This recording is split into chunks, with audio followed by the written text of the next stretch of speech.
courbons la tête. Dieu bien-aimé, nous te sommes reconnaissants ce soir de cette grande occasion qui nous est donnée de venir de nouveau au nom du Seigneur Jésus.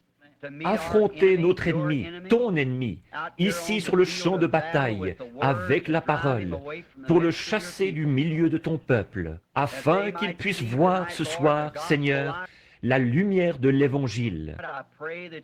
Je te prie d'oindre nos yeux de collyre pour qu'ils s'ouvrent à la vérité, que nous repartions d'ici en disant dans notre cœur ne brûlait-il pas au-dedans de nous alors qu'il nous parlait ton chemin? Guéris ceux qui sont malades et affligés, encourage ceux qui sont découragés, relève les mains affaiblies qui étaient languissantes. Puissions-nous porter nos regards sur la venue du Seigneur Jésus, que nous croyons toute proche. Nous le demandons au nom de Jésus. Amen. Vous pouvez vous asseoir. Je vais tâcher d'être bref ce soir, parce que je sais que beaucoup d'entre vous sont venus de différentes régions du pays pour la réunion, ou sont restés pour ça. Certains de vous, et devront rentrer, auront peut-être un long trajet à faire pour rentrer. Et je vous en remercie. Ce matin, j'avais à cœur d'écouter prêcher Frère Neville. Je l'ai entendu prêcher bien des fois. Il n'y a pas une fois où je ne l'ai apprécié. Mais le message de ce matin tombait vraiment à point. Je sais que j'ai été conduit du Seigneur à écouter ça ce matin. Vraiment bien. Je comprends pourquoi vous aussi, vous aimez venir l'écouter. Et il vous sera toujours profitable, j'en suis sûr, de l'écouter. J'ai eu quelques entretiens aujourd'hui. J'essaye de me mettre à jour. Ce matin et cet après-midi, j'en ai encore beaucoup à faire. Et c'est Jéthro, je crois, qui a dit à Moïse à un moment donné, il a dit, la charge est vraiment trop lourde pour toi. Alors, nous avons beaucoup de frères ici qui peuvent s'occuper de vos problèmes. Et ce sont tous des problèmes dignes d'attention et des choses dont il faut vraiment s'occuper. Je vous recommande donc notre pasteur, ou frère Mann, et les autres ministres d'ici qui croient comme nous. Vous pouvez aller les voir, ils vous diront exactement ce qu'il faut faire. Pour certains, ce sont leurs enfants, des mariages mixtes ou des choses qui ne vont pas. Ces hommes-là peuvent vous venir en aide, autant que n'importe qui d'autre, parce que ce sont des serviteurs de Christ. Allez les voir, et je suis sûr qu'ils vous apporteront l'aide dont vous avez besoin. Je ne peux pas m'occuper de toutes les demandes. Il y en a tellement. Partout où on va, la pile est de plus en plus haute, voyez-vous. Et on voudrait s'occuper de toutes, seulement on ne le peut pas. Mais je ne cesse de prier que Dieu, d'une manière ou d'une autre, arrange tout ça pour vous. Maintenant, ce soir, nous voulons prendre dans les Écritures, lire un passage des Écritures tiré de Genèse, chapitre 3, et revenir un peu sur certaines choses dont nous avons déjà parlé dans le passé. Et nous verrons en repartant si le Seigneur Jésus aura bien voulu ajouter un peu à ce que nous savions. Je prie qu'il le fasse. Le serpent était le plus rusé de tous les animaux des champs que l'Éternel Dieu avait fait. Il dit à la femme, Dieu a réellement dit, vous ne mangerez pas de tous les arbres du jardin? La femme répondit au serpent, nous mangeons du fruit des arbres du jardin. Mais quant au fruit de l'arbre qui est au milieu du jardin, Dieu a dit, vous n'en mangerez point et vous n'y toucherez point, de peur que vous ne mouriez. Alors le serpent dit à la femme, vous ne mourrez point. Mais Dieu sait que le jour où vous en mangerez, vos yeux s'ouvriront et que vous serez comme des dieux, connaissant le bien et le mal.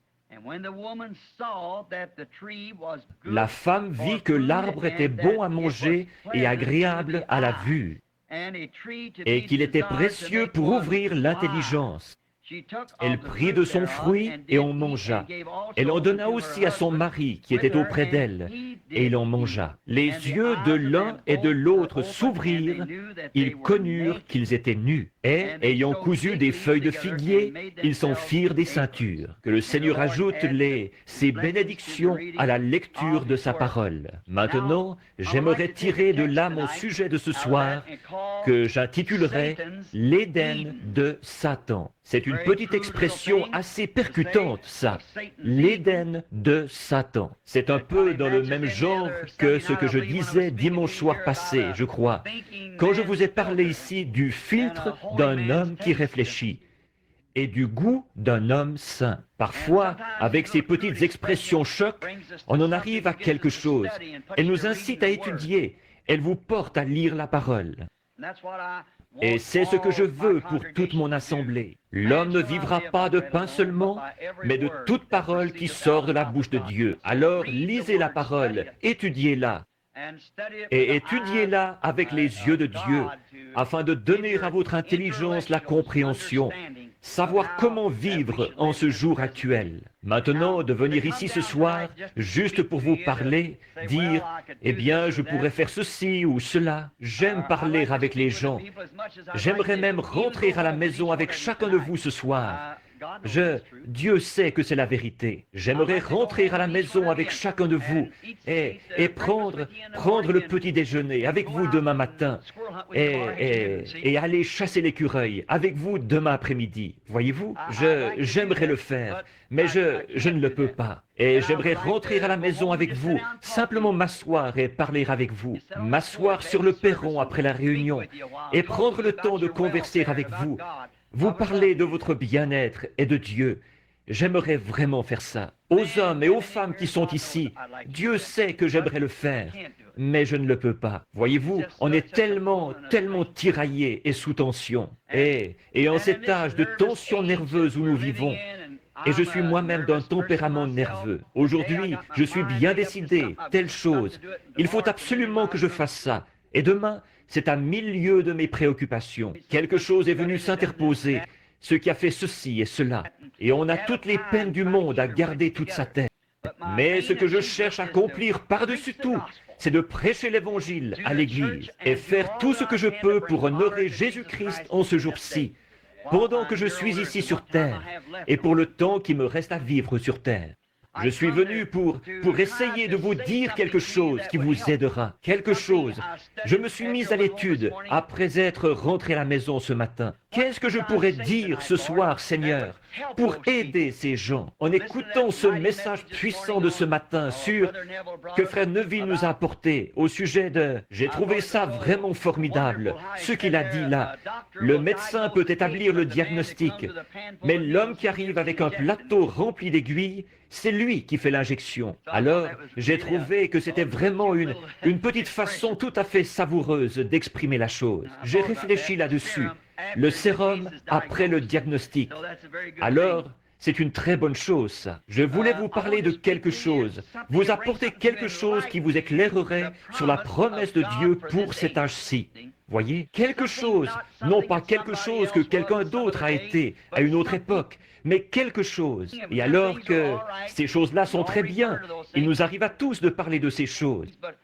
Mais j'ai pensé essayer, à l'aide des passages de l'Écriture que j'ai notés ici, d'attirer votre attention sur quelque chose qui pourrait vous éclairer, vous faire connaître, faire de vous un meilleur soldat sur le champ de bataille où vous combattez en ce moment, afin d'apprendre les tactiques de l'ennemi, pour que vous puissiez tout bloquer avant d'être touché. Voyez-vous, voilà l'essentiel, c'est d'apprendre à éviter les coups autant que possible. Alors, maintenant, considérons pendant quelques minutes, ce grand jour de péché où nous vivons maintenant. Je ne crois pas qu'il y ait jamais eu un jour, d'après tout ce que j'ai lu de l'histoire, il y a eu des jours de plus grande persécution où partout les enfants de Dieu étaient mis à mort. Mais de voir la tromperie de l'ennemi, jamais nous n'avons connu un jour comme celui où nous vivons maintenant. C'est le jour où la ruse et la tromperie sont plus fortes que jamais. Et quand je vois ça, ce qui me vient à l'esprit, c'est que le chrétien doit être plus vigilant aujourd'hui qu'il ne l'a jamais été dans aucun âge. Bon, si on remonte à l'époque où Rome persécutait l'Église, si un chrétien faisait une faute, on l'envoyait à l'arène et on le donnait en pâture au lion ou quelque chose du genre. Quand on découvrait qu'il était chrétien, qu'il le confessait, mais son âme était sauvée parce qu'il était un croyant en Dieu, d'une foi pure et sans mélange, et qu'il avait volontiers scellé son témoignage par son sang, alors que les veines laissaient s'écouler ou les déchirures de son corps, que le sang s'en répandait. Il laissait monter ce cri. Avec une foi si loyale, il disait « Reçois mon esprit, Seigneur Jésus ». Mais maintenant, la ruse du diable maintenant, c'est de faire croire aux gens qu'ils sont chrétiens alors qu'ils ne le sont pas. C'est ça qui arrive. Vous n'avez pas à sceller. C'est un jour de plus grande ruse qu'à l'époque, alors qu'il fallait sceller son témoignage en y laissant sa vie. Le diable a tendu tous ses pièges les plus subtils pour... C'est un trompeur. Et Jésus nous a dit dans Matthieu 24 ce qu'il en serait du jour où nous vivons, le jour le plus trompeur qu'il y ait jamais eu, tellement proche que cela séduirait même les élus de Dieu, s'il lui était possible de les séduire. Maintenant, comparons quelques passages de l'Écriture ou quelques prophéties dont il est fait mention dans la Bible, qui se rapportent à aujourd'hui.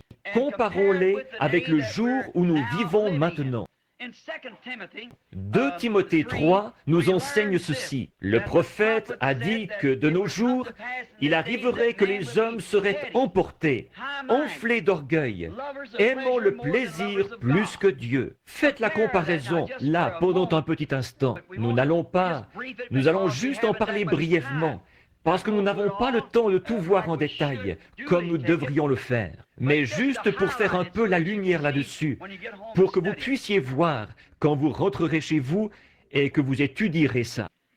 Emportés, enflés d'orgueil, aimant le plaisir plus que Dieu, déloyaux, calomniateurs, intempérants et ennemis des gens de bien. Or, l'Esprit a dit expressément que ces choses-là se produiraient dans les derniers jours. Ce sont ces jours-ci ceux qu'annonce la prophétie. Maintenant, nous lisons aussi dans Apocalypse 14, ou plutôt Apocalypse 3, 14. L'âge de l'église de Laodicée, comment l'église serait dans ce dernier âge? Il est dit qu'elle serait assise en veuve et n'aurait besoin de rien. Elle était riche et s'était enrichie. Et elle ne savait pas qu'elle était pauvre, misérable, malheureuse, aveugle et nue. Elle ne le savait pas. Or, souvenez-vous, il s'adresse à l'église de cet âge-ci, malheureuse, aveugle, nue, et elle ne le sait pas. C'est ce dernier bout de phrase, cette dernière parole, qui fait que c'est si saisissant. Ils pensent être bien remplis de l'esprit, être fin prêt. L'âge de l'église de Laodicée, c'est l'âge de l'église pentecôtiste, puisque c'est le dernier âge de l'église. Luther a eu son message, Wesley a eu son message, et les pentecôtistes ont eu leur message. Et il est aussi dit, parce que tu es tiède, que tu n'es ni bouillant ni froid. Les émotions extérieures, une conception mentale de l'évangile. Parce que, il a dit, tu es comme ça, je te vomirai de ma bouche. Autrement dit, cela le rendait malade de voir l'Église dans cet état-là. Et souvenez-vous, ils l'ont vomi, lui. Et il était à l'extérieur de l'Église, cherchant à y rentrer, en ce terrible âge de l'Église de Laodicée. Le Dieu de ce monde d'aujourd'hui, la personne vénérée de ce monde d'aujourd'hui, c'est Satan. Adore Satan sans le savoir. Mais c'est Satan qui se fait passer pour l'Église. Voyez-vous, pour l'Église. Ils adorent Satan en pensant qu'ils adorent Dieu à travers l'Église. Mais c'est la façon dont Satan s'y est pris. Oh, vous dites, mais un instant, nous prêchons la parole. Reportez-vous à mon texte ici de ce soir. C'est Satan qui, le premier, a prêché la parole à Ève. Dieu a dit, Voyez-vous, c'est de donner une interprétation fausse de la partie de l'Écriture qui s'applique au jour actuel. Il vous dira que tout ce que Jésus a fait, c'était parfait. Il vous dira que tout ce que Moïse a fait, c'était parfait. Mais que quand on vient aux promesses qu'ils ont données pour ce jour-ci, alors là, ça s'appliquait à un autre âge. Tout ce qu'il a à faire, c'est ça, voyez-vous, c'est d'amener les gens à le croire de cette façon-là. C'est tout. En effet, vous ne pouvez pas en retrancher une seule parole, ni y ajouter une seule parole. Mais c'est ce qu'il fait. Les gens, sans savoir, adorent Satan en pensant adorer Dieu. Nous avons été prévenus de ça par prophétie dans 2 Thessaloniciens. Lisons-le donc. C'est 2 Thessaloniciens, chapitre 2. Prenons-le donc un instant, si je peux le trouver tout de suite. J'aimerais le lire. Je crois que c'est bien 2 Thessaloniciens. J'ai le passage de l'Écriture ici. Dans 2, pour ce qui concerne l'avènement du Seigneur Jésus et la réunion avec lui, nous vous prions, frères. Bon, voyez-vous, l'avènement du Seigneur et la réunion avec lui. Donc Dieu réunira son peuple avec lui dans les derniers jours. La réunion des gens avec le Seigneur, pas avec l'Église, avec le Seigneur. La réunion avec lui, de ne pas vous laisser facilement ébranler dans votre bon sens et troubler, soit par quelque inspiration, soit quelques paroles ou par quelques lettres qu'on dirait venir de nous, comme le jour du Seigneur était déjà là. Que personne ne vous séduise d'aucune manière, car il faut que l'apostasie soit arrivée auparavant et qu'on ait vu paraître l'homme du péché. L'homme du péché. Regardez bien ce qu'il est là. L'homme du péché, le fils de la perdition.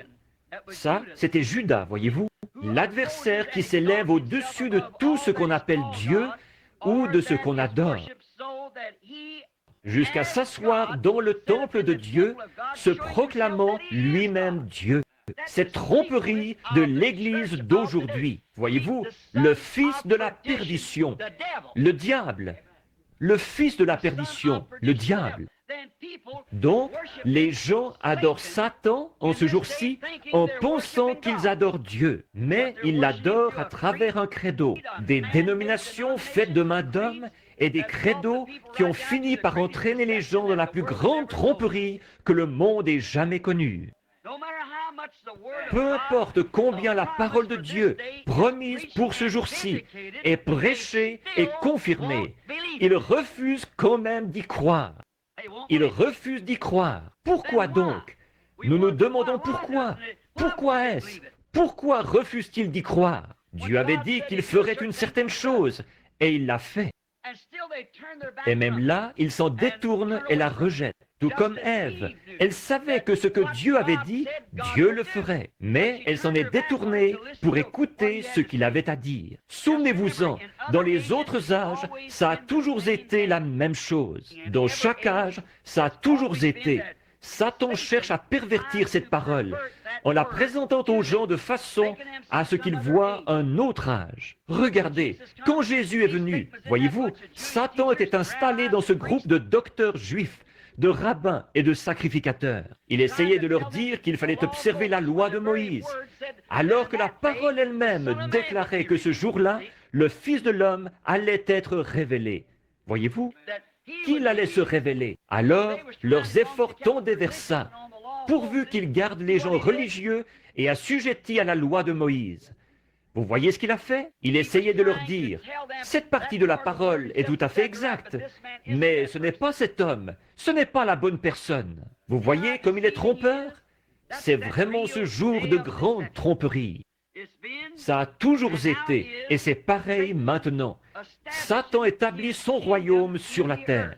C'est précisément pour ça qu'il agit ainsi. C'est parce qu'il veut établir son propre royaume. Tel un homme d'affaires qui n'est pas chrétien, il va prendre tous les moyens possibles pour vous faire voir une chose de travers. S'il poursuit un but et qu'il a avantage à vous faire agir ainsi, à vous faire voir la chose comme ça, il vous présentera tout ce qu'il peut et vous empêchera de voir la vérité là-dessus, parce qu'il ne pense qu'à lui-même. Peu lui importe combien il peut mentir, tricher et quoi encore. Il a un avantage à en retirer. Et c'est pour ça que Satan a agi ainsi. Et pour arriver à ses fins, il s'est servi du ministère, comme Dieu l'avait promis. Or, c'est par une séduction religieuse qu'il a commencé en Éden. Et depuis, il a toujours continué comme ça. Non pas en formant un groupe de communistes. Les communistes n'ont rien à voir là-dedans. C'est l'Église qu'il faut surveiller. Voyez-vous, ce ne sont pas les communistes qui séduiraient même les élus. C'est l'Église qui séduirait même les élus. Voyez-vous, ce ne sont pas les communistes. Nous savons qu'ils renient Dieu et qu'ils sont antichristes, bien sûr, en principe. Mais l'antichrist, ce n'est pas eux.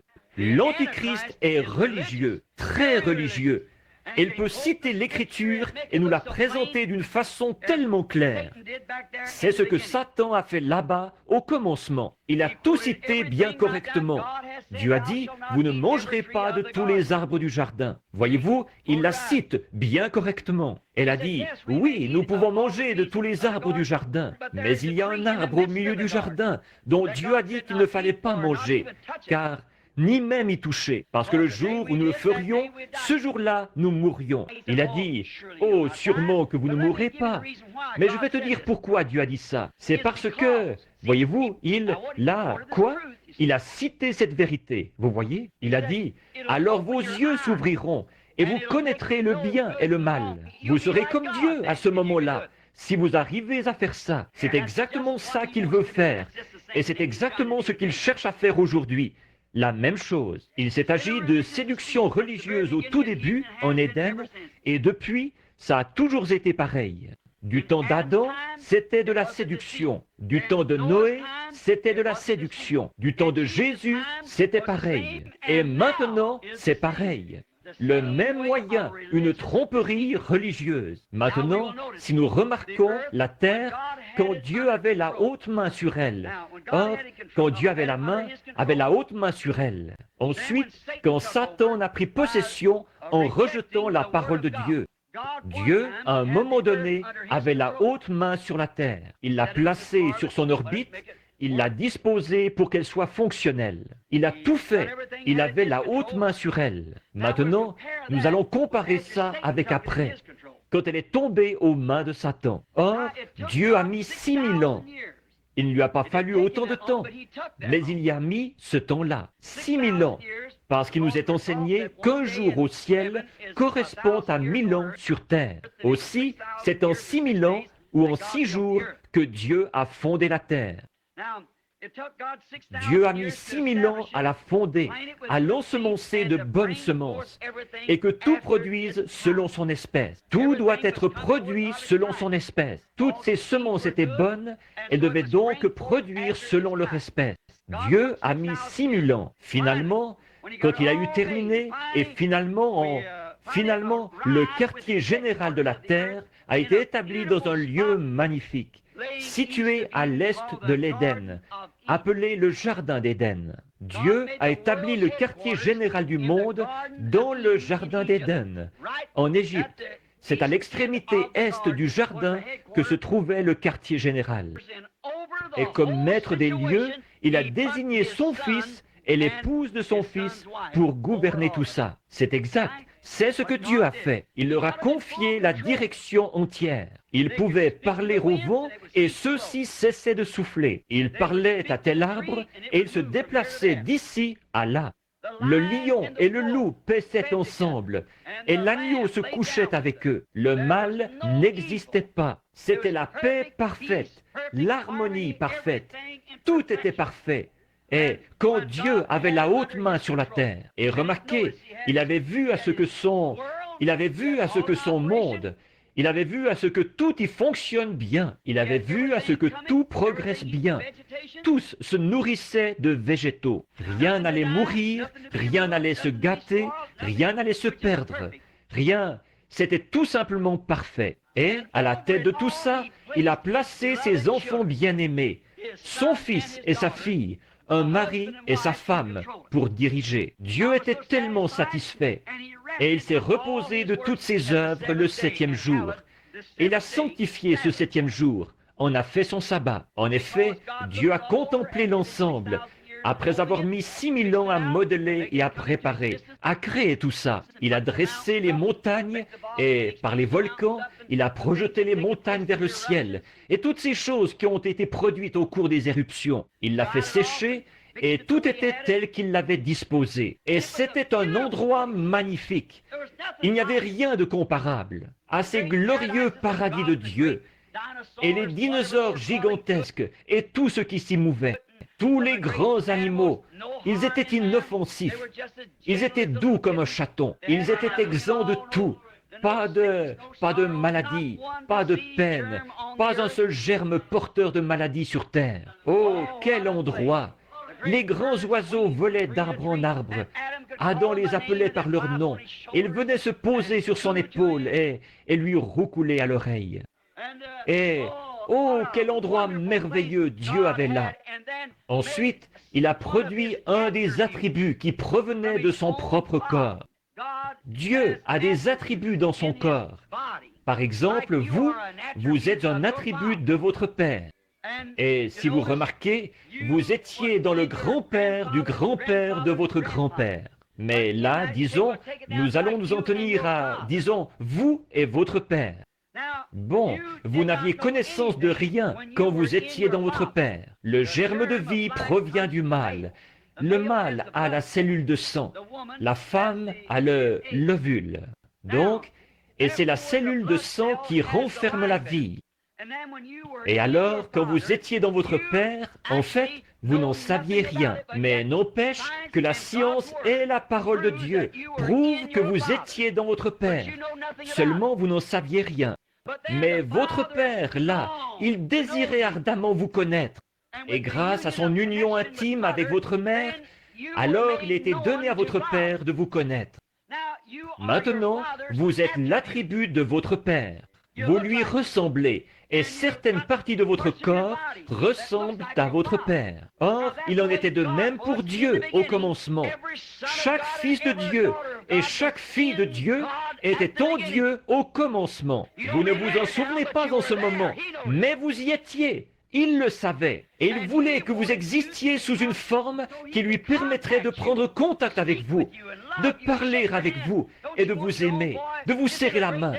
Ne voudriez-vous pas que votre propre fils, n'est-ce pas un grand jour quand votre fils rentre à la maison et s'assied à table? Quand il revient du champ de bataille ou quelque chose, couvert de cicatrices? Vous allez préparer le dîner, vous allez tuer le veau gras ou quoi encore, et vous mettre en frais pour lui. C'est votre propre chair et votre propre sang. Et il était en vous. À ce moment-là, vous ne le connaissiez pas, mais vous saviez qu'il était là. De même, Dieu savait que nous nous retrouverions ici. Mais ce qu'il a fait, il nous a placés dans une chair pour qu'un contact puisse être établi. Afin que lui puisse établir le contact, il est devenu l'un de nous. Quand il est devenu Jésus-Christ, le Fils de Dieu lui-même, la plénitude de la manifestation de Dieu. Donc, c'était ça le dessein de Dieu, d'exprimer ses attributs dans la communion fraternelle. Quand j'étais dans mon Père, je n'en savais rien. Mais quand je suis devenu son fils et que je suis né de lui, j'étais un attribut, une partie de mon Père. Et vous êtes une partie de votre Père. Et à titre d'enfant de Dieu, nous sommes une partie de l'attribut de Dieu qui était en lui, qui a été fait chair comme lui a été fait chair, pour que nous puissions être en communion les uns avec les autres, comme une famille de Dieu sur la terre. Et c'était ça le dessein de Dieu au commencement. Oui, monsieur, c'est ça que Dieu voulait au commencement. Il avait la haute main sur tout. Il a placé l'homme dans le jardin d'Éden et lui a donné le libre arbitre. Il a dit, « Mon fils, c'est à toi. » Quel endroit magnifique! Dieu était tellement satisfait là qu'il est allé se reposer de toutes ses œuvres. Aucun arbre ne produisait des épines ou des chardons. Aucune baie ne poussait sur un arbuste épineux. Tout était parfait. Toutes les semences étaient parfaites. Tout était en parfait état. Alors, quand il est allé se reposer un peu, son ennemi est entré en douce avec sa séduction. Et il a pris le contrôle en donnant à ses enfants une interprétation fausse de son programme. Alors qu'il avait fait confiance à son enfant, comme vous faites confiance à votre fille quand elle sort le soir avec un homme, que vous faites confiance à votre fils quand il doit sortir avec un garçon qui boit ou un garçon qui fume. Voyez-vous? Il avait fait confiance à son fils qu'il ne ferait rien de mal et qu'il resterait fidèle à chacune de ses paroles. Mais l'ennemi est entré en douce, comme le petit malin aux cheveux brillantinés qui sortirait votre fille et qui se conduirait mal avec elle, ou la femme qui sortirait avec votre fils. est la même chose, voyez-vous? Il est entré en douce. L'ennemi de Dieu est entré en douce. Il a donné à Ève une interprétation fausse de la parole. Maintenant, c'est par cette chute qu'il a pris possession du jardin d'Éden et se l'est acquis. Il en a pris possession. Et voilà maintenant 6000 ans qu'il règne par sa tromperie. Il séduit les gens, les enfants de Dieu, comme il l'avait fait à ce moment-là. En effet, il leur avait été donné le libre arbitre, leur permettant d'agir comme ils le voulaient, et croyant qu'ils agiraient correctement, ou espérant qu'ils agiraient correctement. Mais voilà qu'ils n'ont pas agi comme il faut. Ils ont vendu leurs droits d'aînesse, comme Ésaü l'a fait, pour ce monde. Et Satan a remporté la victoire, et il en a pris possession. Et il a eu 6000 ans pour construire son Éden, comme Dieu a eu 6000 ans pour achever son Éden à lui. Et c'est par la séduction de la parole ou des gens, qu'il a maintenant établi son propre Éden sur cette terre dans le péché. L'Éden de Dieu a été établi dans la justice. L'Éden de Satan est établi dans le péché, parce que Satan est le péché. Dieu est la justice. Et le royaume de Dieu a été établi dans la justice, la paix et la vie. Et Satan, il établit le sien dans le péché et le péché religieux. Remarquez la façon dont il s'y est pris pour séduire, sa tromperie. Ça s'est passé comme il l'avait dit. Il avait promis de faire ça.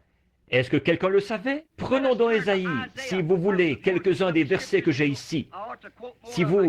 Je devrais en citer plus, je suppose. Prenons Ésaïe, chapitre 14, un petit instant, et voyons ce que Satan avait dit ici. Un petit instant.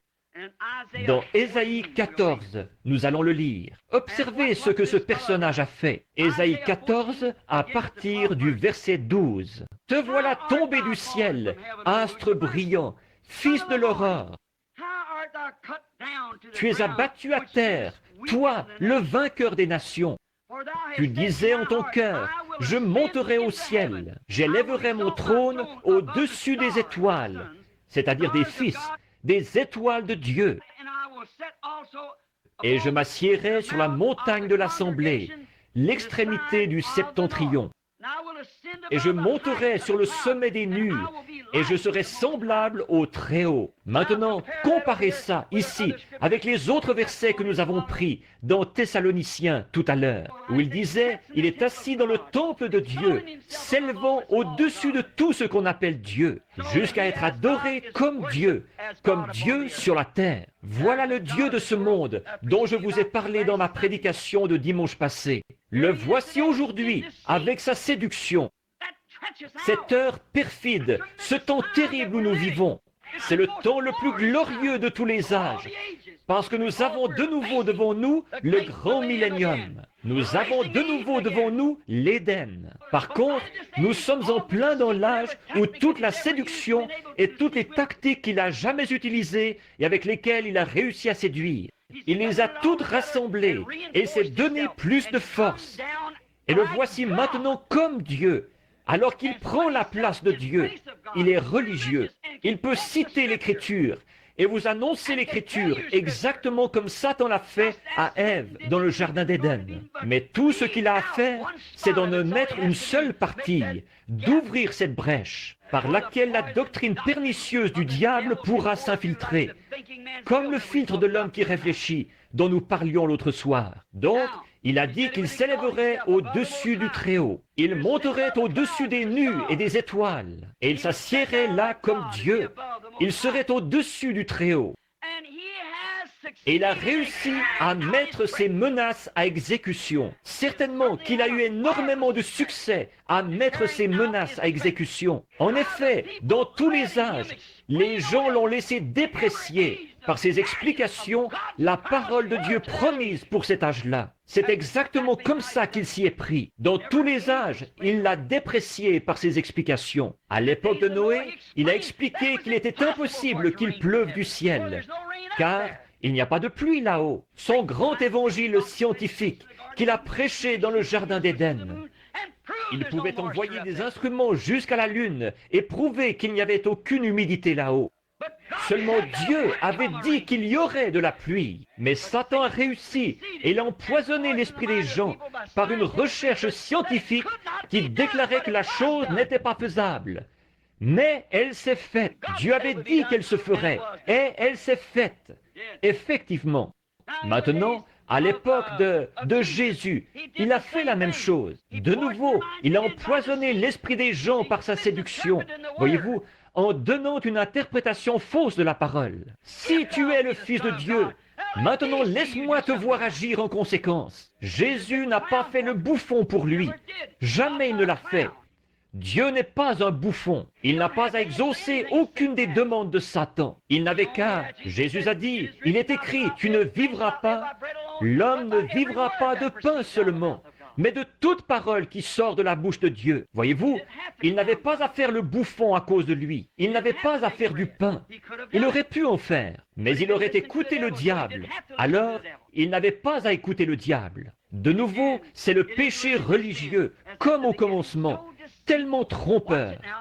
Observez-le bien, là. Il ne s'agit pas simplement du vieux péché de tous les jours, de commettre l'adultère et de s'élivrer, et de prendre le nom de Dieu en vain.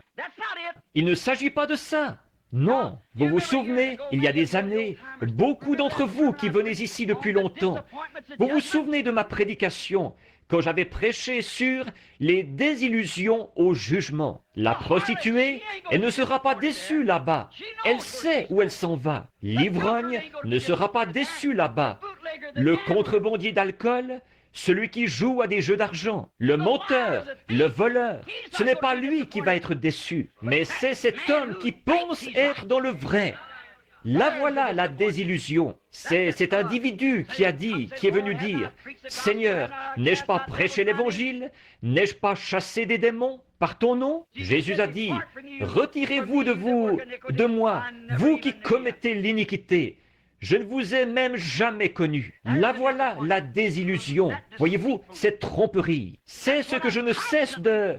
C'est à cause de ça que je suis si mal compris. Ce n'est pas parce que je veux être différent des autres. Je ne veux pas être différent. Mais je dois être honnête. J'ai un message. Il doit être transmis aux gens. C'est à cause de ça que c'est si mal compris par les gens. Ils pensent que je suis contre tout le monde. Si seulement ils savaient, je suis pour tout le monde. Et je fais tout ce que je peux pour leur apporter la vérité exactement, comme elle a été placée dans mon cœur, et telle qu'elle a été inscrite dans la Bible, ici. Et Dieu prouve que c'est la vérité.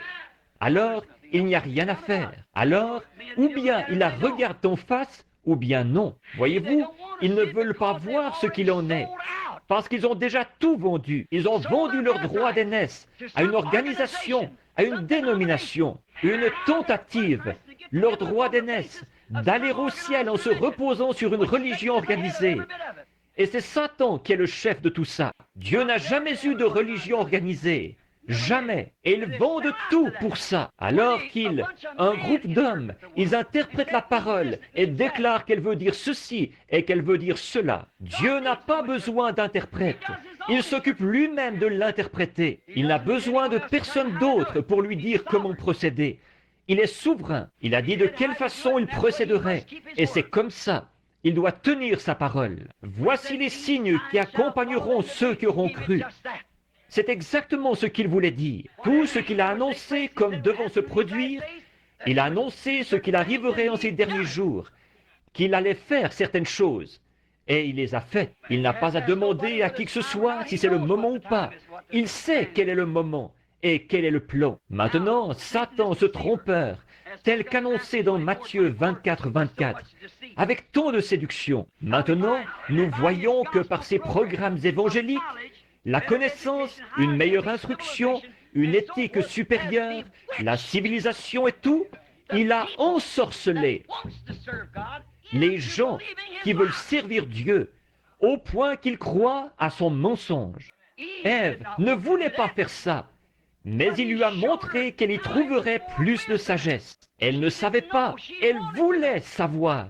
Elle ne comprenait pas, mais elle voulait comprendre. Et Dieu lui avait dit de ne pas chercher à comprendre. Comment pourrais-je comprendre aucune de ces choses? Je ne peux pas les comprendre. Je les crois. Je n'ai pas besoin de les comprendre. Dieu, c'est la foi et non la compréhension. Nous croyons ce qu'il a dit. C'est tout. Maintenant, comparez l'Éden de Dieu avec celui de Satan maintenant. Après ces 6000 ans où il a perverti l'interprétation véritable de la parole de Dieu promise pour l'âge. Maintenant, faisons la comparaison et voyons où nous en sommes. Par exemple, ce qu'il a fait à l'Église à l'époque de Christ, de Jésus. Il a essayé d'empêcher les loyaux fils de Dieu de connaître la vérité. Ça, c'est à Dieu. Dieu a placé ses fils ici, ses attributs, pour qu'ils soient en communion avec lui, en écoutant sa parole à lui. Qu'est-ce qui se passerait si votre père vous disait que vous soyez un fils loyal de votre père et qu'il vous dise « Mon fils, ne va pas te baigner dans cette eau parce qu'il y a des alligators dans cette eau. » Et qu'un individu se présente après et vous dise « Sûrement qu'une belle eau comme celle-là, il n'y a pas d'alligator là-dedans. » Maintenant, qui allez-vous écouter? Si vous êtes un vrai fils, vous allez écouter votre papa. Et pour un vrai fils ou une vraie fille de Dieu, c'est la parole de Dieu qui passe avant tout. Peu importe ce que n'importe qui d'autre peut en dire. Pour eux, c'est la parole de Dieu qui passe avant tout. Il y a du poison dans la coupe et ils le croient. C'est par la foi en toute sa parole, ces semences, qu'a été produit un Éden de sainteté, d'amour et de vie éternelle. C'est ce que l'Éden de Dieu a produit, la sainteté. Ce qui a été produit, c'est un Éden de sainteté, d'amour, de compréhension, de perfection et de vie éternelle. Voilà ce que Dieu sème, sa parole, sa semence. C'est ce que son Église sera à la fin. Elle sera pareille. Remarquez, voici une pensée. Ne l'oubliez pas. J'y reviendrai à un autre moment ou dans un autre message. Mais vous savez, Dieu a dit que chaque semence produise selon son espèce. Est-ce que c'est bien le commandement de Dieu? Alors, ça sert à quoi qu'un prédicateur ou que n'importe qui d'autre essaye de faire dire autre chose à cette parole? Voyez-vous, chaque parole de Dieu est une semence. Jésus l'a dit, une semence qu'un semeur a semée. Alors, si Marc 16 est la parole de Dieu, cela produira selon son espèce. Si Malachie 4 est la parole de Dieu, cela produira selon son espèce. Et toutes les autres promesses doivent produire selon leur espèce. Voyez-vous Satan ici, sous son déguisement? Lui, il cherche à dire, ça non, ce n'est pas ainsi. Comprenez-vous? Voyez-vous, Satan dit, oh, ça ne s'applique pas à notre jour. C'était pour une autre époque. Ça, ce n'est même pas ça que ça veut dire. Chaque semence doit être produite selon son espèce. C'est la façon dont Dieu a établi son Éden. Pas vrai? Et voici, c'est la façon dont Dieu établit son Église. Chaque parole selon son espèce. L'homme ne vivra pas de pain seulement, mais de toute parole qui sort de la bouche de Dieu. Voyez, Satan, lui, il va prendre autre chose. Mais Dieu a dit, Chaque semence selon son espèce. Si la promesse dit, voici les signes qui accompagneront ceux qui auront cru. Maintenant, l'Église dit, adhérez à l'Église, récitez le credo, apprenez le catéchisme. Ces choses-là ne se trouvent nulle part dans la Bible. Mais Jésus a dit, voici les signes qui accompagneront ceux qui auront cru. En mon nom, ils chasseront les démons. Ils parleront de nouvelles langues. S'ils saisissent des serpents ou boivent quelques poisons mortels, cela ne leur fera aucun mal. S'ils imposent les mains aux malades, ceux-ci seront guéris. Quel est l'homme qui oserait nier cela? Voyez, chaque semence produira selon son espèce. Si vous êtes une semence de Dieu, un attribut, un fils de Dieu, alors la parole de Dieu est semée en vous. Voyez? Et alors, quand vous entendez la parole de Dieu, mes brebis entendent ma voix. Elles ne suivront pas un étranger. Vous saisissez? Alors chaque semence est produite selon sa propre espèce. Or, nous voyons que, comme chaque semence produisait selon son espèce, il n'y avait pas de mort dans cet Éden. Il n'y aura pas de mort dans le nouvel Éden.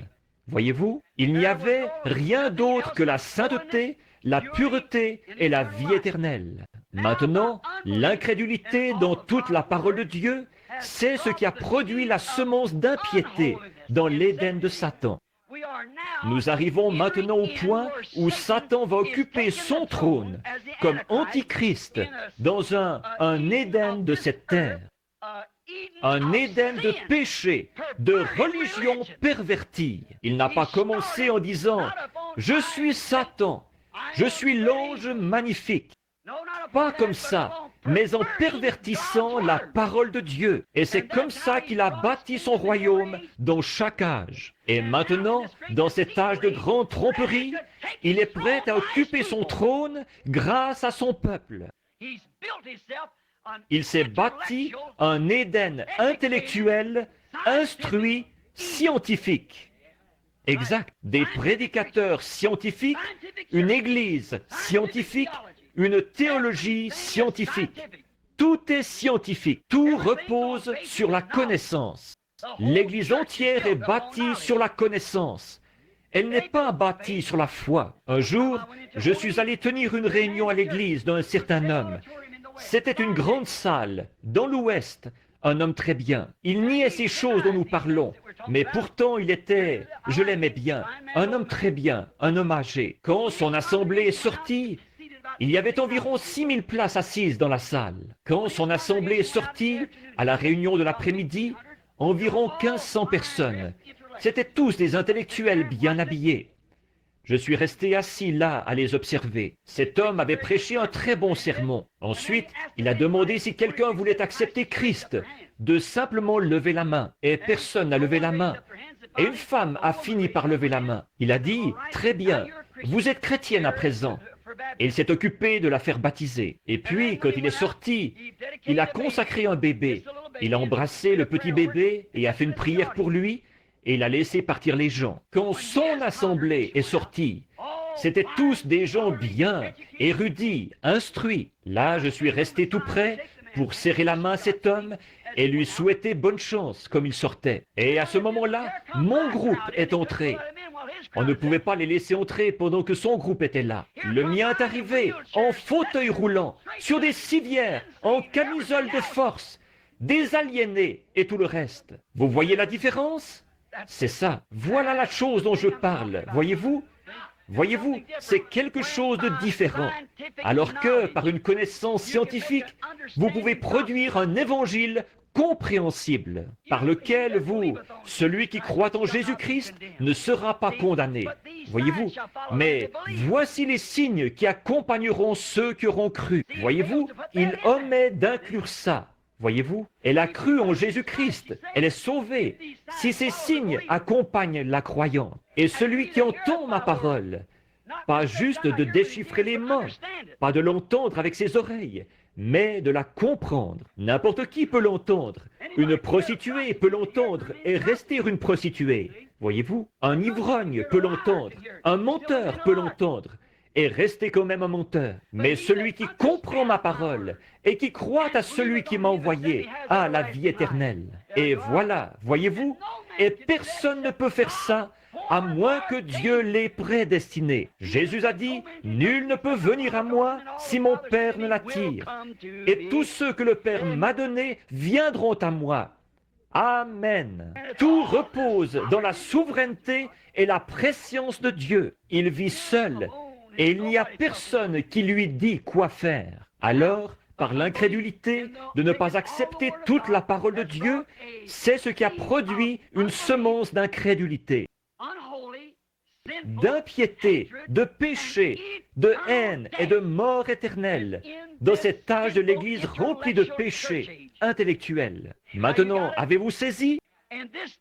En ce jour-ci, alors que le monde entier est religieux, le saviez-vous? Le monde entier est religieux. Et en cet âge religieux, des grandes églises à tous les coins de rue. Tout ça aboutit à l'adoration de Satan. C'est ici, en plein dans la Bible. C'est exact. Et ces séminaires de théologie intellectuelle, ils ont produit une personne intellectuelle qui a reçu une formation pour savoir comment parler, quoi faire, comment produire des émotions, et tout, comme de la psychologie, pendant 3 ou 4 ans, pour savoir traiter avec la pensée d'un homme. Voyez-vous, l'Esprit de Dieu n'est pas quelque chose qu'on reçoit par une formation scolaire. C'est quelque chose qu'on reçoit par prédestination, de la main du Dieu Tout-Puissant. Vous ne pouvez pas recevoir vos expériences par une formation scolaire ou par un apprentissage. C'est par la prédestination, de la main de Dieu et par la prescience de Dieu que vous les recevez. C'est exact. Donc, c'est ce qui a produit ce grand Éden dans lequel ils vivent actuellement. L'Éden d'un monde ecclésiastique. Les églises s'unissent toutes maintenant dans le grand conseil œcuménique.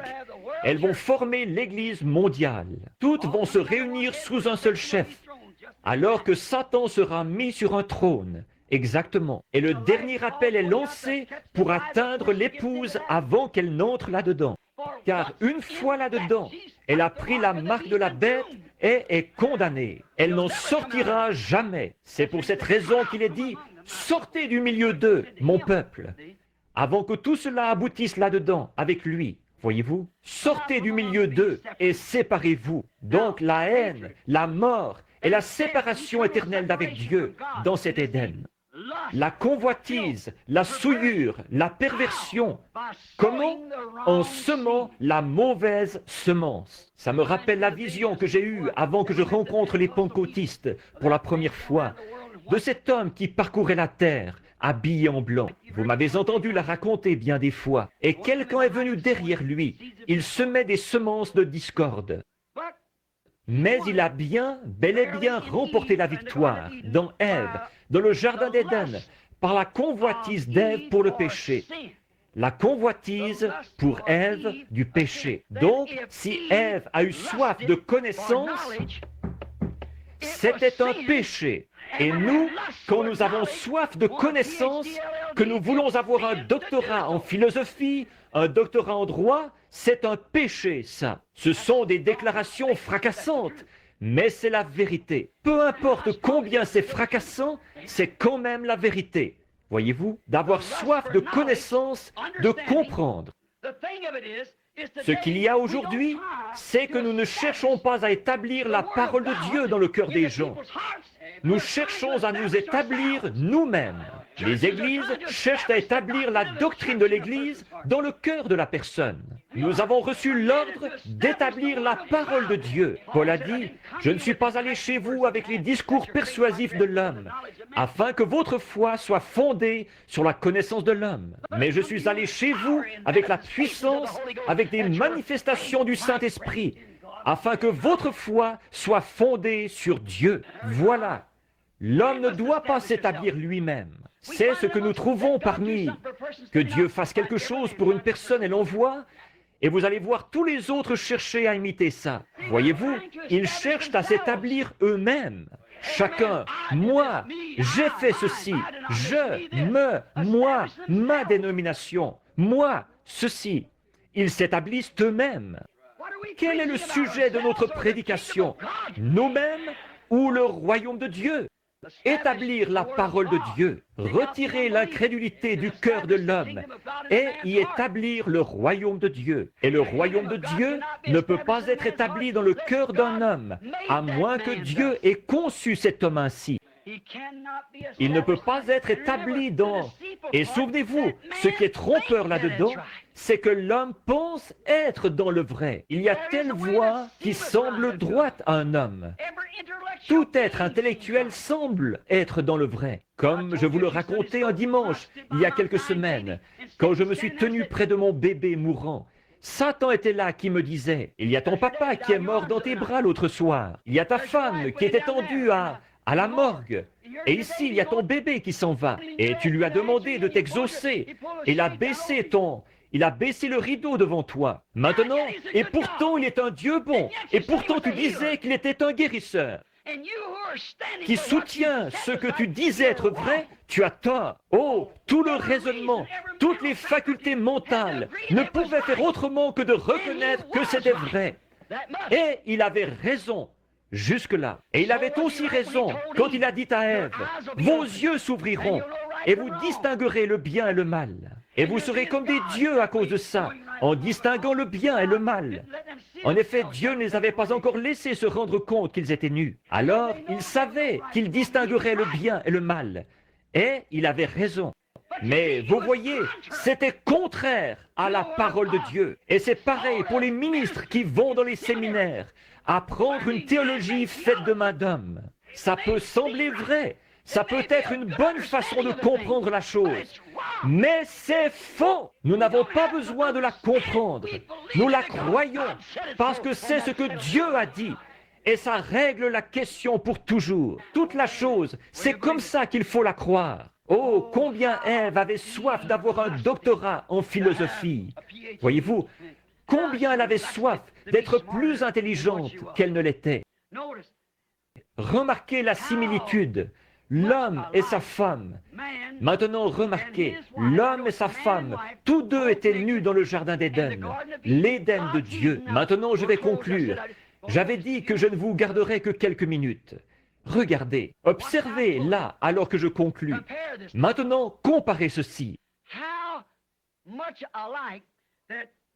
La similitude, l'homme et sa femme qui étaient tous deux dans l'Éden de Dieu, complètement nus, et ils ne le savaient pas. C'est que, pourquoi ne le savaient-ils pas? C'est qu'ils étaient voilés à leur sens de la nudité par le voile saint du Saint-Esprit. Ils pouvaient se regarder l'un l'autre et ils ne savaient pas qu'ils étaient nus. Ils étaient voilés par le Saint-Esprit, la sainteté. Ils étaient voilés. Le voile de Dieu, encore aujourd'hui, peut regarder sans convoiter. Il détourne la tête. C'est un voile saint, voyez-vous, un voile saint. Dieu tenait leurs yeux. Ils étaient tous les deux. L'un était un homme et l'autre était une femme. Et ils ne savaient pas qu'ils étaient nus, parce que la sainteté de Dieu tenait leurs yeux voilés. Remarquez, Dieu les tenait à l'abri de la conscience du péché par le voile saint. J'aurais aimé qu'on ait le temps d'insister là-dessus quelques instants. Regardez bien là, parce que lui, l'adorateur, étant une fois purifié, hébreu, l'adorateur étant une fois purifié, n'a plus aucune conscience du péché. Le péché, c'est du passé pour lui. J'ai entendu Frère Neville qui disait ce matin, peut-être que quelqu'un lui avait demandé pourquoi je ne prêchais pas sur le Saint-Esprit, pourquoi je ne faisais pas ceci. Voici ce qu'il en est. Le Saint-Esprit, c'est l'action en vous. C'est une vie, pas une émotion, pas un genre de preuve charnelle. Mais c'est une personne, Jésus-Christ, la parole de Dieu, établie dans votre cœur, pour vivifier chaque parole qui s'applique à cet âge-ci. Exact. Observez le Saint-Esprit en action, pas tellement en démonstration, mais en action, ce qu'il produit conformément à la parole. Maintenant, remarquez, par le Saint-Esprit, la sainte parole de Dieu, un homme et une femme étaient nus et ils ne le savaient pas. Comme c'est beau, la vie de la parole, la semence, la parole. Dieu a dit, il y a un arbre au milieu du jardin, la femme. Au milieu du jardin, il y a cet arbre. N'y touche même pas, car le jour où tu en mangeras, ce jour-là, tu mourras. Ils étaient couverts d'un voile saint, empêchés de voir. Ils ne savaient pas du tout ce qu'il en était. Ils n'auraient jamais osé y toucher. Ils étaient couverts d'un voile saint. Ils étaient en sécurité dans le pavillon de Dieu. Ils étaient vivants. Il n'y avait pas de mort autour d'eux. Alléluia! Ils avaient un amour parfait l'un pour l'autre, une vie parfaite pour toujours. Ils avaient un amour parfait, une compréhension parfaite de l'amour de Dieu. Ils avaient la parole de Dieu et ils la gardaient. Ils étaient vivants et en sécurité dans l'Éden de Dieu. Il n'y avait pas de mort du tout autour d'eux. Ensuite, Satan a amené Ève à écouter son évangile de théologie, l'évangile de la connaissance, d'études plus poussées, d'une éthique supérieure, d'une meilleure civilisation, d'une instruction supérieure et tout. Alors, quand il l'a fait s'arrêter pour l'écouter un instant, écouter ses raisonnements, et nous avons reçu l'ordre de renverser ces choses, quand il a réussi à lui faire écouter ça, bon, regarde bien, l'Église est ci et ça. Elle est établie depuis tellement longtemps. Nous sommes l'une des plus anciennes églises du pays. Le maire de la ville la fréquente. Peu importe ce que c'est, voyez-vous, si c'est contre la parole de Dieu, soyez contre. C'est votre ennemi. Tout ce qui est contre la parole est votre ennemi. Tout ce qui est pour la parole est votre frère. Il est une partie de vous. Remarquez, elle a ôté le voile saint pour voir ce qu'il en était réellement du sexe. Faites la comparaison, ce que produirait la convoitise. Elle a ôté le voile de sur ses yeux, cette chose sainte avec laquelle Dieu avait couvert ses yeux. Elle voulait avoir de la connaissance, savoir ce qu'il en était. Alors, elle a ôté le voile pour voir ce qu'il en était. Elle a écouté le diable et remarqué dans quelle position elle s'est retrouvée à cause de ça. Ils ont fait la même chose dans tous les âges qui ont suivi, en acceptant toujours le côté intellectuel. Et maintenant, un royaume de Satan a été bâti, la connaissance, sa semence qu'il avait semée.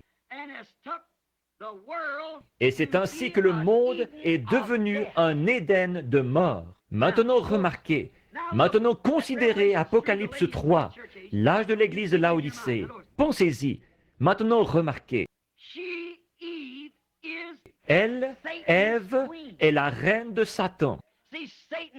Voyez-vous, Satan, le serpent, est allé vers Ève avant qu'Adam aille vers elle. Voyez, c'est exact. Alors, il l'a séduite. Voyez-vous, donc Satan, le serpent, a été le mari d'Ève avant qu'Adam l'ait jamais connue. Voyez-vous, il l'a séduite. La Bible dit, et c'est là qu'elle a su qu'elle était nue. Voyez, maintenant considérez l'âge de l'église de Laodicée. Elle, Ève, est assise, la reine de Satan. Elle est riche en biens de ce monde, aveugle, nue de nouveau, et elle ne le sait pas, exactement comme dans l'Éden de Dieu. Mais maintenant, ce n'est pas parce que le voile saint couvre son visage, mais plutôt le voile de la convoitise. Voilà qu'elle a ôté le voile saint de Dieu, elle s'est couverte d'un voile de connaissance pour convoiter. Et maintenant, elle a un voile de convoitise qui la rend aveugle, inconsciente que c'est un péché. Elle est nue dans la rue et elle ne le sait pas. C'est une prostituée dans la rue. Les femmes en short, aux yeux de Dieu, ce sont des prostituées et elles ne le savent pas. Remarquez, considérez les femmes de chez nous. Bon, si vous voulez connaître l'état de l'Église, observez la conduite des femmes. Elles représentent toujours l'Église, dans l'Éden de Satan, du péché et de l'incrédulité, une perversion religieuse, un royaume perverti. Au lieu d'opter pour la parole de Dieu, ils ont opté pour le savoir intellectuel de l'homme. Au lieu d'opter pour l'Église, ils ont opté pour l'organisation. Et ils sont en train de tout soumettre à un seul chef suprême. Maintenant, remarquez, perverti de son état d'innocence. Maintenant, ne manquez pas ceci. L'Église, avec ce voile de la convoitise sur elle, remarquez où ça l'a menée. Ça l'a pervertie. Elle est passée de l'innocence à la connaissance. Voyez, avec le voile saint, elle était innocente. Avec le voile de la convoitise, elle est connaisseuse. Elle sait que c'est agréable. Elle sait ce que ça procure. Voyez-vous, c'est un fruit, un arbre précieux qui ouvre l'intelligence. Voyez, elle s'est pervertie en passant de l'innocence à la connaissance, de la sainteté à la souillure et à la convoitise, et de la vie à la mort. Ce royaume doit mourir. Ce royaume va mourir. Le Dieu du ciel l'exterminera de la face de la terre. Remarquez, dans cette perversion, voilà que l'homme est devenu femme et que la femme est devenue homme. Et ils ne le savent pas. Un produit très représentatif de l'Éden de Satan. Si vous regardez dans la rue aujourd'hui, nos gens modernes, remarquez, c'est Ève que Satan a utilisée pour faire pécher Adam par le pouvoir de sa convoitise. Maintenant, c'est pareil. Elle fait la même chose aujourd'hui. Remarquez, les cheveux coupés, le visage fardé, des vêtements sexy. Voyez-vous? Elle fait ça sans savoir que chacune de ces choses est contraire à la parole de Dieu. De se couper les cheveux fait d'elle une femme déshonorante, une prostituée. De porter des shorts la fait tomber en disgrâce. De mettre des robes sexy fait d'elle une prostituée. Et elle ne le sait pas. Ce n'est pas à cause de la sainteté de Dieu, c'est à cause de la convoitise de Satan. Elle pousse son Adam à la convoiter. Elle a ôté les vêtements dont Dieu l'avait vêtu, là-bas dans l'Éden, pour son voyage dans ce désert d'ici. Elle les a ôtés, elle s'est dévêtue, alors que Dieu l'avait couverte de peau. Elle s'est mise à les enlever petit à petit. Et la voilà revenue comme elle était au commencement. Maintenant, elle a amené son Adam à porter ses dessous. Un homme qui porterait une espèce de petit short efféminé et qui sortirait avec ça, je ne pense pas qu'il y ait grand-chose d'un homme en lui. C'est le plus grand efféminé que j'ai jamais rencontré. Voyez-vous, elle a amené son Adam perverti à agir comme elle. Voyez-vous, à porter ses dessous à elle. Elle a vu ce qu'elle pouvait accomplir là-bas, en enlevant tous ses vêtements, sauf ses dessous. C'est le short, bien sûr. C'est ça, le dessous féminin. Et là, c'est son Adam qui le porte maintenant. Et selon la parole originelle de Dieu, c'est une abomination pour une femme de mettre un vêtement d'homme, et pour un homme de mettre un vêtement de femme, d'après la parole originelle. Pensez un peu à ça. Maintenant, le voilà maintenant qui porte aussi une frange de cheveux comme elle. Il les ramène sur son front, il met un bigoudi. C'est bien un des spectacles les plus dégoûtants que j'ai vus de ma vie, de voir de ces jeunes là aujourd'hui, avec la frange qui leur descend sur le front, comme ceci, et les cheveux teints, décolorés, avec un genre de solution de peroxyde, ils se décolorent les cheveux, et les enroulent sur des bigoudis pour faire une frange. Espèce de grand efféminé, c'est terrible de dire ça du haut de la chair, mais le jugement commence par la maison de Dieu. Vous ne savez même pas si vous êtes homme ou femme. Et il paraît que notre armée américaine va bientôt porter le short. C'est exact. Voyez-vous la perversion? C'est un vêtement de femme. Il porte une frange de cheveux comme elle.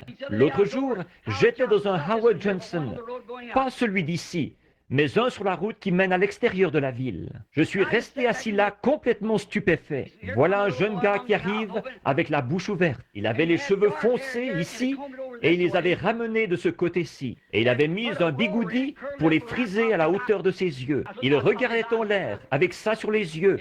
Il se promenait comme ça. A-t-on jamais vu une perversion pareille? Voyez-vous, lui, il ne le croirait pas. Peut-être qu'il pourrait prouver qu'il est de sexe masculin, mais il a un esprit féminin. Il ne sait pas à quel côté de la maison il appartient. C'est exact. Quelle perversion! C'est ce que Satan fait. Il pervertit les nations, il pervertit l'Église, il pervertit les gens. C'est un trompeur, un pervertisseur de la vérité originelle. Dieu a fait l'homme, homme. Il a fait la femme, femme. Il les a vêtus différemment. Et ce qu'il voulait, c'est qu'ils restent comme ça et qu'ils agissent comme ça. L'une est féminine, l'autre est masculin. Il a séparé Adam dans le jardin d'Éden. C'est ce qu'il a fait. Il a séparé Ève de lui. Maintenant, il porte une frange comme elle. Elle se coupe les cheveux comme lui. Et lui, il essaie d'imiter sa coiffure à elle. Voyez, elle porte ses vêtements de dessus. Et lui, il porte ses sous-vêtements. Or, ça a l'air sacrilège. Mais je ne le dis pas dans cette intention. C'est la vérité absolue de l'Évangile. Si vous ne le savez pas, alors il y a quelque chose qui ne va pas chez vous. Ou bien vous êtes aveugle, ou bien vous n'êtes jamais sorti dans la rue. Elle pense, et lui aussi le pense, qu'il n'y a pas de mal à ça. Ils s'entendent là-dessus. Les femmes disent, « Eh bien, il fait tellement chaud. Les vieux Indiens Apaches là-bas, ils vous feraient rougir de honte. » Plus il fait chaud, plus ils mettent de vêtements pour se protéger du soleil. Ça les fait transpirer. Et comme ça, ils ont un système de climatisation pendant qu'ils marchent. Voyez, ils restent en plein soleil. Vous ne pourriez pas le supporter du tout. Vous seriez couvert de cloques, vous brûleriez. Mais vous voyez, c'est ce qu'ils appellent une instruction supérieure. C'est ce que la science moderne a produit. Oh là là, la voilà nue, dans la Odyssée, et elle ne le sait pas. Elle était nue dans l'Éden. Voyez-vous la similitude entre les deux royaumes? L'un est celui du péché et de la mort, l'autre c'est la vie et la justice. Là-bas, elle était couverte d'un voile saint. Ils étaient tous deux nus. Ils ne le savaient pas. Ils n'en savaient rien parce qu'ils étaient voilés par l'Esprit de Dieu. Et ici, ils sont voilés par la convoitise. Et ils se regardent l'un l'autre pour... Voyez-vous, Adam pouvait regarder Ève. Et il ne savait pas qu'elle était nue. Mais maintenant, avec ce voile de convoitise, elle ne se rend pas compte qu'elle est nue. Mais elle le fait sous l'empire de ce voile de convoitise, pour que les hommes la regardent. Ça ne peut pas être dans un autre but que celui-là. Vous ne le croyez pas, mais c'est quand même ce que vous faites. Et les hommes regardent. Et en constatant l'étendue de votre pouvoir d'attraction, il s'est mis à porter lui-même certains de vos vêtements. Oh, quelle perversion! Quel âge! Quel temps que celui où nous... Comme il est trompeur! Oh, toutes ces choses! Et ils ne le savent pas. Il y a un esprit complètement perverti dans l'homme. L'homme est voilé par la convoitise de Satan et la femme aussi. C'est un esprit satanique d'une grande société. Voyez-vous, ils ne le savent pas, mais ils sont une organisation. Les femmes qui portent des shorts font partie d'une organisation. Les hommes qui s'habillent comme ça font partie d'une organisation. Je vais vous en donner le sigle. BSS, Big Sister Society.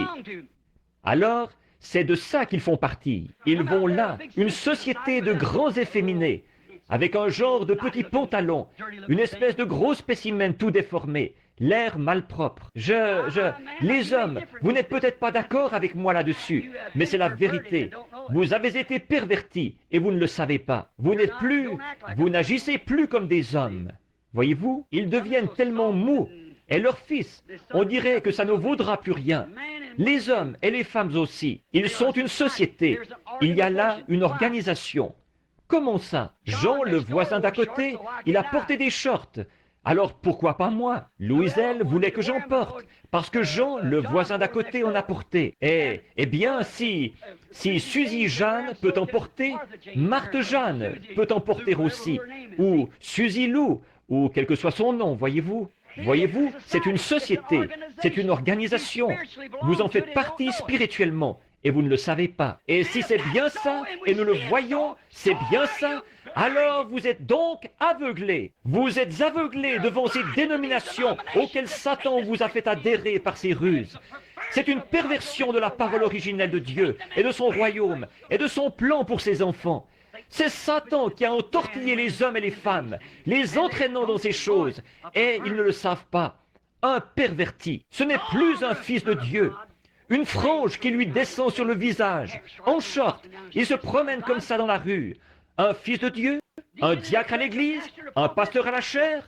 Non, ce n'est pas un fils de Dieu. Il n'est jamais passé dans le filtre de la pensée de Dieu. Il ne porterait pas ses vêtements de femme. Certainement pas. Et elle ne porterait pas des vêtements d'homme non plus. Voyez-vous, ce n'est pas un fils de Dieu. C'est un fils de Satan et une fille de Satan. Pénible à dire. Satan a réussi à pervertir et à prendre possession de ce monde, à en faire son royaume. Les hommes ont été placés ici avec le libre arbitre, leur permettant de choisir eux-mêmes le genre de vie qu'ils voulaient mener. C'est comme ça qu'on peut voir ce qu'il y a dans votre cœur. Voyez, votre voix, savez-vous une chose? Vos actions parlent tellement fort qu'elles étouffent votre voix. Si je vais voir un homme et qu'il dise « Oh, nous sommes tous chrétiens, nous sommes membres de l'Église », et des photos de stripteaseuses accrochées partout dans son bureau? Il aurait beau me dire n'importe quoi, je saurais à quoi m'en tenir. Vous aussi, une femme qui se dit chrétienne alors qu'elle a les cheveux courts? Non, non, vous savez bien que non, voyez-vous. Oui, monsieur, elle se dit chrétienne alors qu'elle se maquille, qu'elle se farde, qu'elle porte des shorts. Elle se dit chrétienne? Vous savez bien que non. La parole de Dieu vous enseigne que ça ne peut pas être le cas. La parole dit qu'elle ne peut pas être chrétienne et faire ça. Elle est même déshonorante et tout. Est-ce que Dieu mettrait quelque chose de déshonorant dans son royaume? Non, monsieur, pas du tout. Non, monsieur. Elle manifeste elle-même le désir qu'il y a en elle. Vous ne pouvez pas faire manger une colombe avec une buse. Pas du tout. La colombe n'a pas de bile. Elle ne peut pas manger de la vieille charogne. Si elle en prenait une bouchée, ça la tuerait. Et elle le sait. Mais une buse peut manger presque tout ce qu'elle veut. Voyez, de la bile, elle en a amplement. Vous voyez, on constate que c'est pareil pour le monde d'aujourd'hui. Même chose. Ils sont nus, aveugles et ils ne le savent pas. Satan y est parvenu en se servant de la convoitise de la femme qui désirait la connaissance, le sexe, et elle a fait ce choix de son propre gré. Maintenant, remarquez, cette Ève qui a entraîné Adam dans le mal. Et c'est la femme qui a enlevé ses vêtements avant que son Adam enlève les siens. Voyez, c'est la femme, toujours. Ça a toujours été. C'est encore pareil. C'est l'Église qui détourne l'homme du droit chemin. C'est l'Église, voyez-vous, qui détourne l'homme qui veut être un fils de Dieu. C'est la femme, l'Église, pas la Bible, Dieu. Car la Bible, c'est l'homme. Oh oui, la parole a été faite chair. Et il était un homme. Voyez, la Bible, c'est l'homme. L'Église, c'est la femme. Voyez, ce n'est pas l'Église, la Bible, qui détourne l'homme du droit chemin. C'est l'Église qui le détourne du droit chemin. C'est à cause de l'Église qu'il s'est retrouvé nu. Pas à cause de la Bible. Voyez, absolument pas. La Bible lui dit qu'il est nu. Oui, monsieur. Maintenant, remarquez comment, par le sexe, le désir sexuel, elle avait soif de connaissance, de savoir ce qu'il en était de ceci, et comment, si ce fruit était bon ou pas. Et c'est ce qu'elle a fait. Mais un jour, Dieu en reprendra possession par un homme. Il a été livré par une femme, mais il a été racheté par un homme. L'homme, Jésus-Christ, qui est la parole. Et alors, qu'est-ce qu'il y aura? Remarquez en terminant, il n'y a pas longtemps ici, j'ai fait cette déclaration. Il me reste encore 4 ou 5 pages là, mais de passages de l'Écriture et tout, auxquels je voulais me référer. Mais écoutez, terminons en disant ceci. Souvenez-vous, ici, il n'y a pas longtemps, je vous ai apporté un enseignement sur les 7 trompettes, la fête des trompettes et tout. Et j'ai dit, il y a une fête du 8e jour. Alors, le 7e jour, ce serait le dernier. Ce serait le millénium. Mais il y a une fête du 8e jour. Et si c'était le 8e jour et qu'il n'y a que 7 jours, on se retrouverait de nouveau au premier jour. On reviendrait au premier jour. Alors, une fois le millénium terminé, alors il y aura de nouveau un Éden qui sera établi. Le grand royaume de Dieu aura été regagné. En effet, Jésus a lutté jusqu'au bout contre Satan dans le jardin de Gethsémané. Et il a regagné l'Éden. C'est ce qu'il est parti préparer dans le ciel pour revenir ensuite, là-haut dans le ciel. Il a dit que votre cœur ne se trouble point. Quand il était ici sur terre, il a dit, vous les Juifs, vous avez cru en Dieu. Bon, je sais que j'ai mauvaise réputation, il a dit, Et ils me traitent de ceci, cela et autre chose. Mais vous avez cru en Dieu.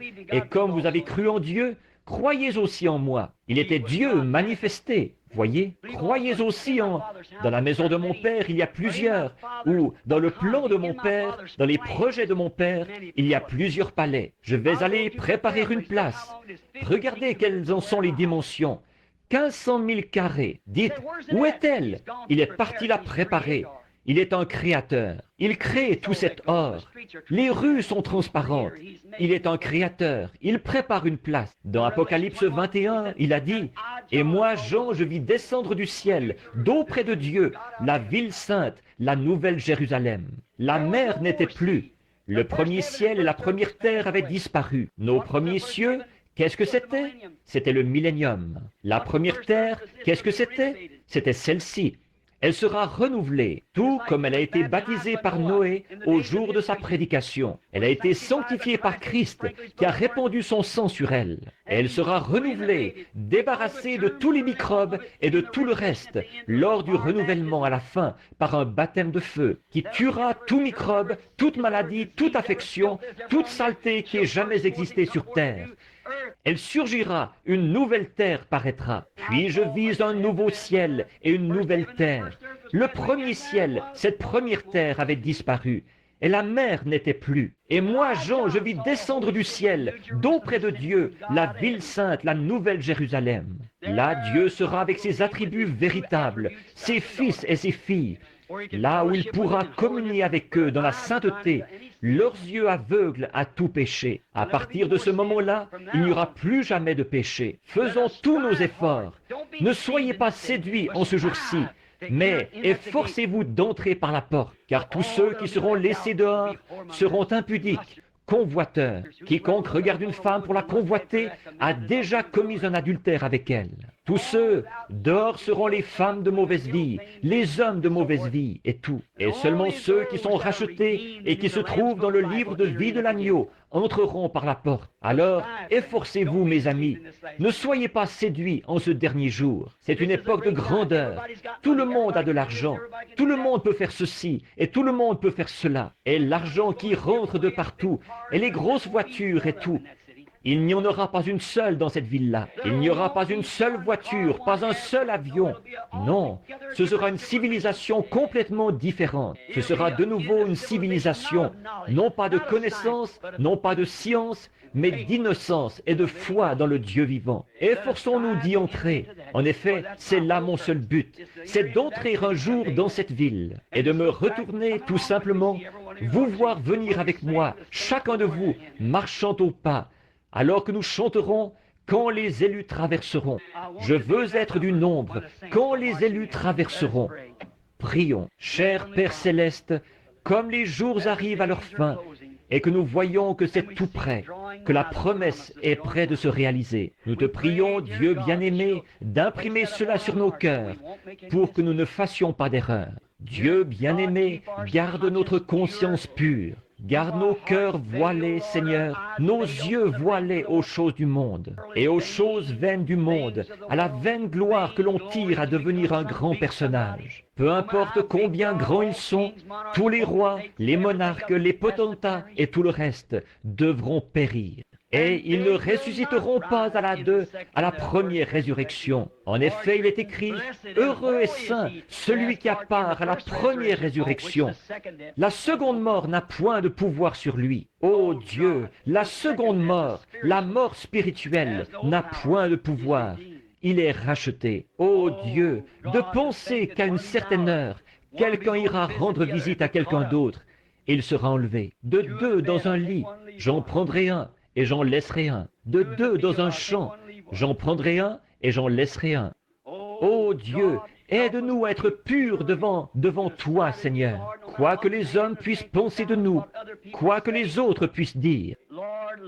Seigneur, que nos saintes, nos conversations soient saintes, qu'elles soient assaisonnées de la parole de Dieu, des paroles tellement à propos, Seigneur, qu'aucune fraude ne puisse être trouvée en nous, alors que nous plaidons face à nos propres erreurs, que le sang de Jésus-Christ se tienne entre nous et Dieu. qu'il abaisse le regard sur nous à travers le sang de Jésus, non pas à cause de notre propre justice, ni de qui nous sommes, de ce que nous avons fait, mais uniquement à cause de ses mérites à lui. Ô Dieu, accorde-le, que pas un seul de ceux qui ont été assis ici ce soir et qui ont entendu le message, que pas un seul d'entre eux ne soit perdu, du plus petit enfant à la personne la plus âgée. Que leur saint désir se porte uniquement vers Dieu et sa parole. Nous ne savons pas à quelle heure il pourrait paraître, ou à quelle heure il pourrait nous appeler à rendre des comptes là-haut au jugement. Nous ne savons pas à quelle heure il pourrait, pour ainsi dire, retirer notre carte du fichier, dire « c'est l'heure de rentrer à la maison, tu dois partir ». Ô Dieu, aide-nous à rester purs. Accorde-le, Seigneur. Puissions-nous vivre jusqu'à la venue du Seigneur, si c'est possible. Puissions-nous faire tout en notre pouvoir, avec amour et compréhensif, comprenant que Dieu cherche partout dans le monde aujourd'hui pour trouver toutes les brebis perdues. Puissions-nous avoir pour ces gens des paroles assaisonnées de prière, d'amour et de la parole de Dieu, afin de pouvoir trouver cette dernière brebis, pour que nous puissions rentrer à la maison et quitter ce vieil Éden de Satan ici-bas, Seigneur. Celui-ci est bâti entièrement sur la convoitise et les belles femmes, comme le monde les appelle, avec la publicité qu'ils font là. Nous faisons de la publicité. Venez, nous avons besoin de jeunes hommes avec de la confiture sur le visage et de jolies filles en short, en plein sur nos ondes de radio et de télévision, et de la souillure de toutes sortes, et du barbouillage, et Hollywood. Toutes sortes de robes sexy, sales, dégoûtantes pour les femmes. Et les hommes qui se font pervertir, qui adoptent l'habillement de la femme, et qui se coupent les cheveux comme les femmes, et les femmes comme les hommes. Ô Dieu, quelle heure terrible que celle où nous vivons. Ô viens Seigneur Jésus, viens, viens Seigneur, purifie-nous par le sang, éloigne de nous toute souillure et toute fraude, que nous vivions Seigneur, que nous vivions sous le sang, constamment devant toi. C'est le désir de notre cœur et notre prière sincère. Dieu bien-aimé, posé sur cette est où c'est la chair ce soir, où l'évangile a été apporté. Seigneur, des mouchoirs et des petits paquets destinés à ceux qui sont malades et affligés ont été posés ici. Que la prière de la foi, Seigneur, jaillisse de notre cœur maintenant devant toi. Aussi, Seigneur, s'il y a quelque impureté en nous, Seigneur, prends, emmène-nous au jugement maintenant. Nous implorons ta miséricorde. Montre-nous où nous agissons mal, Seigneur, pour que nous puissions demander que le sang soit appliqué pour nous purifier. Guéris ces gens qui sont malades et rétablis-les, Père, où que ce soit, où qu'ils aillent. Qu'il en soit ainsi, Père. Donne-nous de te servir avec détermination, toi et toi seul. Accorde-le, Seigneur. Accorde un voyage en toute sécurité à ces chers gens qui rentreront chez eux. Merci d'avoir guéri les gens. Le petit garçon de sœur Shepherd et de frère Shepherd qui s'est blessé à bicyclette. Je prie qu'il n'y ait aucune suite fâcheuse. Le petit garçon qui roulait à bicyclette. Je prie que tout aille bien pour lui. Nous te remercions pour la guérison de ces autres personnes que nous t'avons demandé. Et nous savons que ce que nous demandons, nous le recevons, parce que nous avons confiance en celui qui a fait la promesse. Donne-nous ta grâce, Seigneur, et pardonne-nous nos péchés. Nous le demandons au nom de Jésus-Christ. Amen. L'aimez-vous? Le croyez-vous? En avez-vous par-dessus la tête du royaume de Satan? Croyez-vous que ce sera bientôt le millénium? Son millénium à lui? Le sien? Son Éden à lui? Croyez-vous qu'il est en train de prendre forme aujourd'hui? Regardez, tout repose sur le côté intellectuel. Tout, il faut que tout soit prouvé par la science avant que les gens y croient. Et vous ne pouvez pas prouver Dieu par la science. Vous devez l'accepter par la foi, car il faut que celui qui s'approche de Dieu croie que Dieu existe et qu'il est le rémunérateur de ceux qui le cherchent. Ô Dieu, je ne veux rien connaître d'autre que le sang de Jésus-Christ qui me purifie du péché. Je ne connais rien sinon Jésus-Christ. Comme Paul l'a dit autrefois, je le dis moi aussi ce soir. Je ne connais rien parmi vous sinon Jésus-Christ est Jésus-Christ crucifié. C'est tout ce que j'ai à vous dire. C'est que cette Bible, je crois de tout mon cœur, si je connais bien mon cœur, que c'est la parole de Dieu, parfaite et sans mélange. C'est d'elle que je vis. C'est sur elle que je me fonde. Si j'avais 10 000 vies, je voudrais consacrer chaque instant à cette parole, car c'est la parole de Jésus-Christ. Ils auront beau chercher à en démontrer la fausseté, la science aura beau chercher à dire qu'on ne peut pas s'y fier, et tout, pour moi, c'est la seule chose au monde à laquelle je peux me fier. C'est cette parole. Il est à moi, je l'aime. Pas vous. S'il y a un péché dans votre cœur, s'il y a une faute dans votre cœur, si vous avez quoi que ce soit, priez maintenant et demandez à Dieu de vous pardonner. Priez pour moi, je prierai pour vous. Que Dieu vous bénisse. C'est ma prière.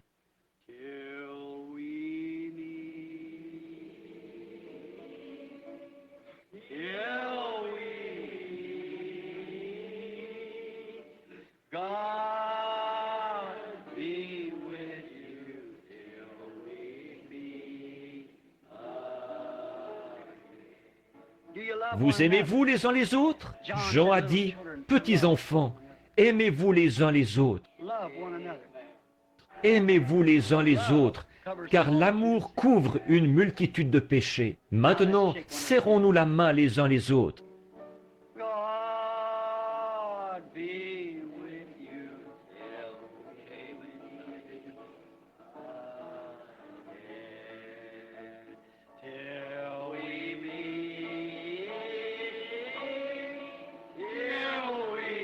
Maintenant, soyez bons les uns vers les autres.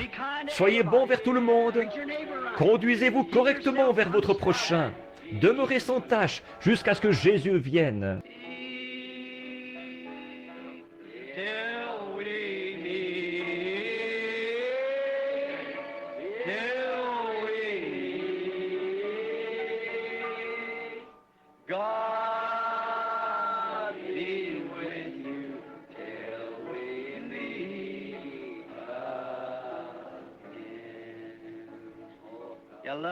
L'aimez-vous?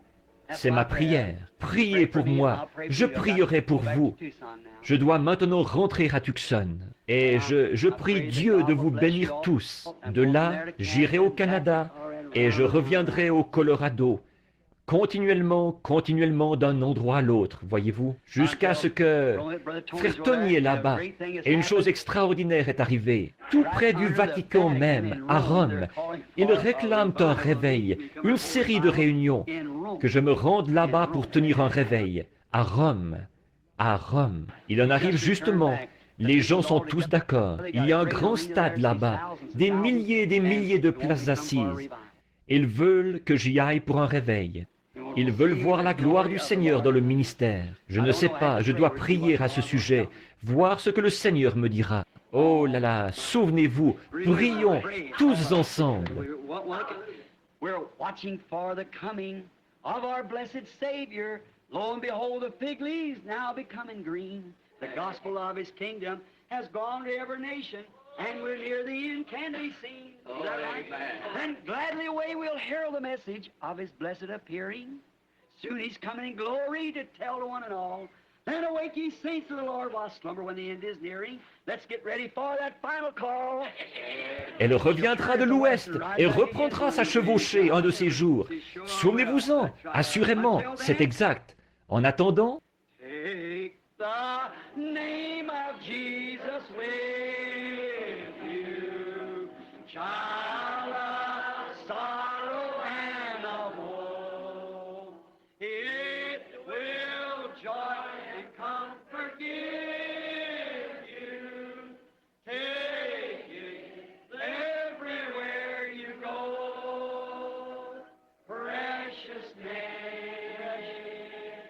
Oh, how sweet.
Maintenant, le dernier couplet.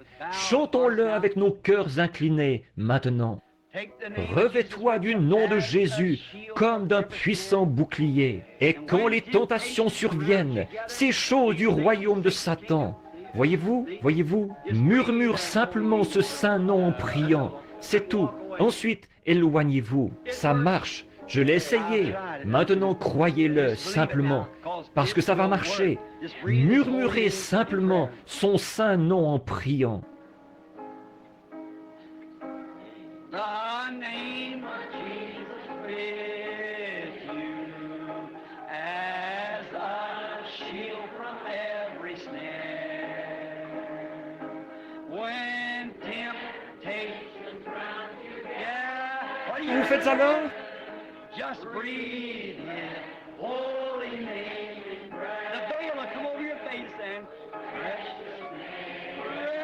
name, oh how sweet, oh on earth and joy of heaven, precious name, oh how sweet, oh on earth and joy of heaven. Maintenant, courbons la tête pendant que je demande à frère Biller, au fond, de venir sur l'estrade.